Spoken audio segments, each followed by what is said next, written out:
जिंदगी एक सफ़र है ना। ऐसा मैं नहीं कह रहा, ये बात कई शायर कह चुके हैं, कई मुसन्निफ कह चुके हैं। बहुत बार लोगों ने इंसान के इस सफ़र को ज़िंदगी कहा है और इंसान को एक मुसाफिर से तशबीह दी है।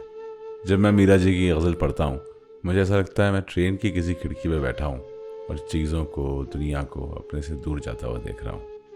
पेश है मीरा जी के यौम वफ़ात के मौके पे उनकी मशहूर गज़ल। नगरी नगरी फिरा मुसाफिर, घर का रास्ता भूल गया। क्या है तेरा, क्या है मेरा, अपना पराया भूल गया।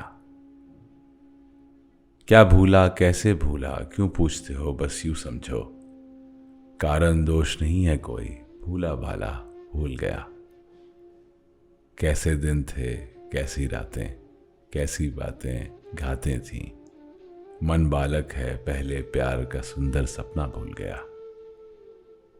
अंधियारे से एक किरण ने झांक के देखा, शर्माई। धुंधली छप तो याद रही, कैसा था चेहरा भूल गया। याद के फेर में आकर दिल पर ऐसी कारी चोट लगी। दुख में सुख है, सुख में दुख है, भेद ये न्यारा भूल गया। एक नजर की, एक ही पल की बात है डोरी सांसों की। एक नजर का नूर मिटा जब एक पल का पीता भूल गया। सूझबूझ की बात नहीं है, मन मौजी है मस्ताना। सूझबूझ की बात नहीं है, मन मौजी है मस्ताना। लहर लहर से जा सर पटका, सागर गहरा भूल गया।